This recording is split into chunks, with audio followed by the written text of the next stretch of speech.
Eh bien, salut tout le monde, vous êtes bien sur Stray Society 311 et on se retrouve enfin pour la vidéo analyse du pay-per-view WrestleMania 32, donc parce qu'elle sort un peu en retard, elle devrait sortir vendredi ou samedi. Enfin bref, rentrons tout de suite dans le vif du sujet, j'ai envie de dire.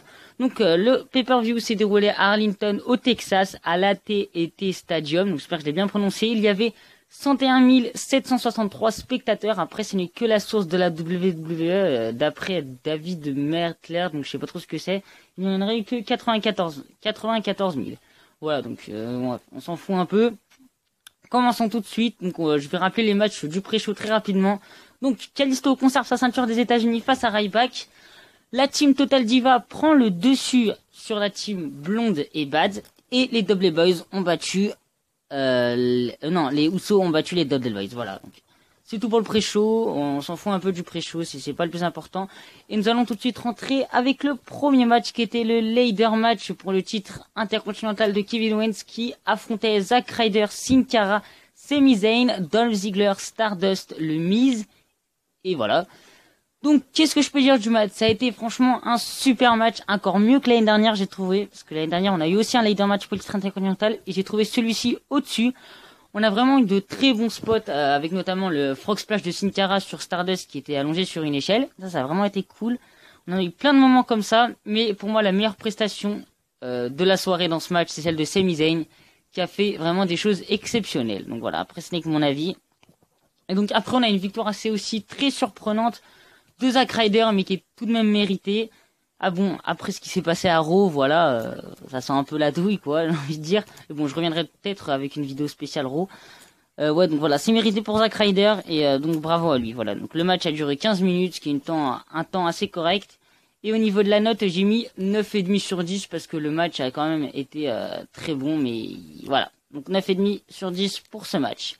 Deuxième match de la soirée, AJ Styles contre Chris Jericho. Aucune stipulation particulière ni enjeu particulier. Qu'est-ce que je peux dire du match? Bah, comme je l'avais prévu, un super match, encore une fois, entre les deux hommes. Très technique. Il y a eu vraiment de très belles choses, notamment de la part de AJ Styles qui a fait ses prises vraiment très stylées, notamment le Springboard 450 Splash, magnifique. Après, la fin, elle est un peu décevante dans le sens où, moi, déjà, en étant fan de Styles, ça m'a fait un peu chier qu'ils perdent face à Chris Jericho. Et surtout la fin qui est trop prévisible quand AJ Styles part pour un springboard clothesline, si je me trompe pas, je crois que c'est ça. Et il se prend un code breaker, mais franchement, tout le monde l'a senti à 17 km/h ce code breaker. Enfin bref. Voilà. Le match a duré 17 minutes, donc c'était une durée assez convenable et le match a vraiment été très bon.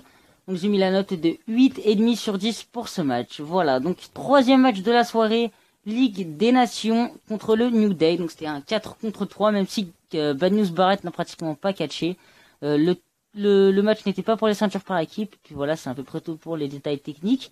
Donc déjà, le truc à retenir, c'est l'entrée du New Day et leur tenue qui était vraiment exceptionnelle. Leur entrée dans la boîte de céréales est juste magique, vraiment. C'est pour moi l'une des plus belles entrées de WrestleMania. Après, il y a celle de Triple H, putain, dans le chat, enfin, on reviendra dessus après. Donc après, le match en lui-même a été bon, mais vraiment sans plus. On n'a rien eu de folichon, hein, pour un match qui a duré 10 minutes. Il n'y avait pas grand-chose à voir d'exceptionnel. Donc aussi victoire décevante de la Ligue des Nations, et heureusement que ce n'était pas pour les titres, parce que ça m'aurait vraiment fait chier.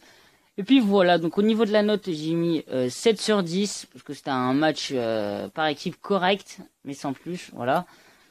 Et puis voilà, hein, c'est tout pour le match, et nous allons passer tout de suite à ce qui s'est passé juste après, justement, ce qui est sans doute le truc le plus intéressant à propos de ce match. Donc l'équipe gagnante, donc la Ligue des Nations, commence à parler un petit peu au micro, font un petit speech au micro avec King Barrett qui commence à parler. Et là, on entend la musique de Shawn Michaels, mesdames et messieurs, c'est juste magique. Shawn Michaels arrive sur le ring, et c'est juste un truc de dingue. Enfin, il arrive pas sur le ring, il arrive sur le stage, il est accompagné ensuite de Mike Foley et Stone Cold Steve Austin, qui arrivent dans le ring, du coup, tous les trois, et qui commencent à casser la gueule de la Ligue des Nations. Donc la Ligue des Nations est KO, ils sont à l'extérieur du ring, on a eu tout, on a eu Switch and Music, du Stone Cold Stunner, le truc de Mike Foley, je sais plus comment ça s'appelle, non, on a vraiment eu un truc très sympa. dans ce WrestleMania Moment. Après, le New Day est arrivé pour essayer de célébrer un peu avec la Team Legend, si on peut dire ça comme ça. Et là, Xavier Woods tente de twerker avec Stone Cold, sauf qu'il se prend un stunner, et c'était vraiment très sympa à voir. Donc, vraiment un très bon WrestleMania Moment. Et puis, voilà, donc voilà. Quatrième match de la soirée, Brock Lesnar contre Dean Ambrose dans un Street Fight No Holds Barrett match. Qu'est-ce que j'ai pensé du match? Il a été bon, ça a été quand même un bon match. Mais le seul problème que j'ai avec ce match, c'est que je m'attendais à voir beaucoup, mais beaucoup plus d'hardcore. Là, franchement, on n'a rien eu quasiment à part des kendo sticks et des chaises. Ça a vraiment été dommage. Même si le match en lui-même reste vraiment très bon, là, y a aucun reproche à se faire là-dessus. Mais bon, voilà, le problème, c'est que voilà, je voulais beaucoup plus de choses. Donc voilà. Pour ce match, j'ai mis la note de 6 sur 10 parce que bon, bah, ça méritait vraiment pas plus, j'ai trouvé. Même si je l'aurais dit encore une fois, le match était bon. Il y avait quand même de belles choses. Le problème, c'est qu'on a vraiment eu que des kendo et des chaises. Même pas une table pétée. Ça a vraiment qui a fait baisser la moyenne pour ce show. Et puis, voilà. Donc, c'est à peu près tout ce que j'ai à dire sur ce match. Le match a duré 12 minutes, donc ce qui est une durée assez correcte. Mais bon, pour un Street Fight match, encore une fois, ça aurait été mieux qu'il dure plus longtemps. Et puis voilà, 6 sur 10 pour ce match. Ensuite, le match le plus attendu au niveau des divas, je pense, de ces 10 dernières années. Voilà, non, peut-être pas ces 10 dernières années, mais bon, un des matchs de divas que tout le monde attend. Charlotte contre Sasha Banks contre Becky Lynch pour le titre des Women's, parce que maintenant c'est plus le titre des divas, mais le titre Women's, donc qui ressemble à deux gouttes d'eau au titre poids lourd des hommes, on peut dire ça comme ça. Donc, qu'est-ce que je peux dire du match? Le match a été tout simplement le meilleur que j'ai pu avoir du côté des femmes, parce que maintenant c'est plus des divas, mais plutôt des fans. Et je trouve que c'est beaucoup mieux, parce que dire diva, c'est nul, quoi. Donc, on a vraiment eu un super match, le meilleur que j'ai vu encore une fois. Après, le seul petit problème, c'est que Sasha Banks a quand même botché 3 fois. Franchement, je suis vraiment pas quelqu'un qui relève les botches, mais là, ils étaient vraiment très, très flagrants, les 3 botches. Le backstabber les 2 backstabbers sont botchés de Sasha Banks.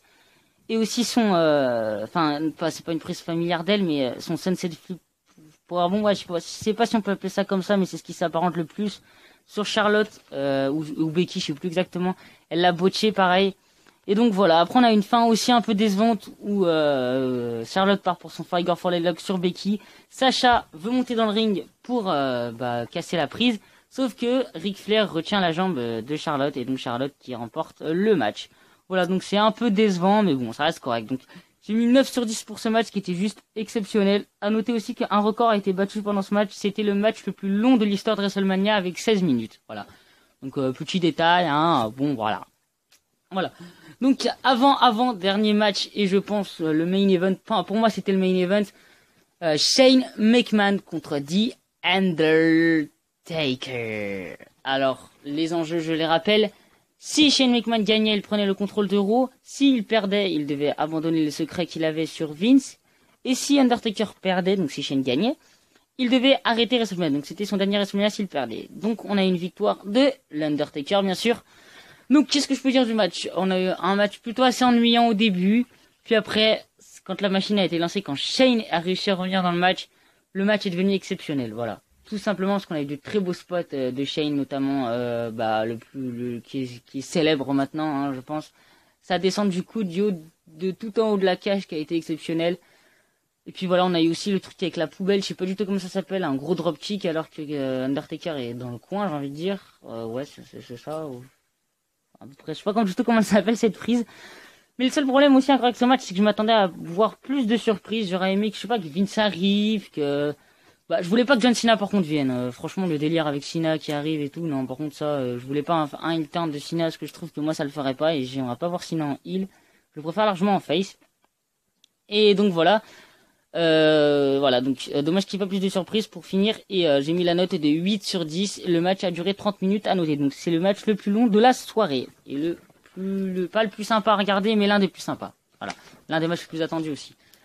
Donc ensuite, André the Giant Memorial Battle Royale. Donc je vais pas rappeler tous les participants, à part ceux qu'on n'attendait pas. Donc il y avait DDP, donc Diamond Dallas Page, Shaquille O'Neal, donc je crois que c'est un basketteur, mais je suis pas sûr, je vais pas m'avancer sur les trucs où je dis du caca. Et donc ouais. Qu'est-ce que je voulais dire d'autre? Oui, donc on a eu Shaquille O'Neal et Baron Corbin qui nous vient de NXT. Donc voilà, qu'est-ce que je peux dire du match? On a eu un assez bon match, mieux que les années précédentes, parce qu'on a eu un truc sympa au début avec le Big Show et Shaquille O'Neal. Puis sinon après ça a été une Battle Royale classique, j'ai envie de dire, rien de folichon. Et puis voilà, victoire de Baron Corbin, assez surprenante, je m'y attendais vraiment pas. Je m'attendais vraiment à une victoire de Big Show, Kane, comme je l'avais dit dans mes pronostics, tout ça. Mais donc voilà, victoire de Baron Corbin, je trouve ça assez sympa, bravo à lui. Et puis bonne continuation, j'ai envie de dire. Hein. Donc au niveau de la note, j'ai mis 7 sur 10 parce que c'était un bon match, mais bon sans plus, voilà. À noter que le match a duré 9 minutes, donc ce qui est un temps très convenable pour comment ça s'appelle? Ah oui, je suis devenu con moi, non je déconne. Pour une Battle Royale. Voilà, 7 sur 10, tout simplement. Ensuite, on a eu un WrestleMania Moment encore une fois, donc le Rock arrive avec, comment ça s'appelle, un lance-flamme, voilà. Un truc assez cool aussi. Et il commence à enflammer son nom qui était en panneau métallique dans le stage, donc voilà, il y a innovation de la foule, il arrive dans le ring. Il commence à blablater, tranquille, il nous annonce le nombre de personnes qu'il y avait dans la salle, donc 101 700, je sais plus exactement, attendez, je vais regarder ça sur ma fiche. 101 763 spectateurs. Et donc il nous annonce ça, tout ça. Et là d'un coup les lumières s'éteignent. Et là, donc j'ai très mal fait le bruit. La Wyatt Family arrive avec toutes les lumières dans la salle. C'était vraiment super cool. Donc la Wyatt Family arrive. Donc bien sûr sans Luke Harper qui est blessé. Oui, donc ils arrivent et tout ça. Et là Bray Wyatt commence à parler, tout ça. Donc je sais pas du tout ce qu'ils ont dit parce que j'ai regardé le truc en anglais et pas en français. Donc j'ai eu la flemme d'aller voir la traduction. Excusez-moi, j'espère que vous m'en voudrez pas. Et donc voilà, ils arrivent et là le Rock défie Bray Wyatt en quelque sorte si je me trompe pas et Bray Wyatt préfère envoyer Eric Rowan. Donc Eric Rowan arrive, la match commence, ding ding ding, Eric Rowan contre le Rock et c'est parti. Eric Rowan qui tente de donner un coup de poing au Rock et là Rock button 1, 2, 3, le match a duré 6 secondes mesdames et messieurs, c'était le match le plus court de l'histoire. Donc je vais pas donner de notes parce qu'il n'y a pas de notes à donner sur ce genre de truc. Voilà, et puis non, sinon c'était assez cool. Et puis après, donc la Wyatt Family, ça ne leur a pas plu. Donc ils ont commencé à encercler le Rock et là que c'est qui arrive.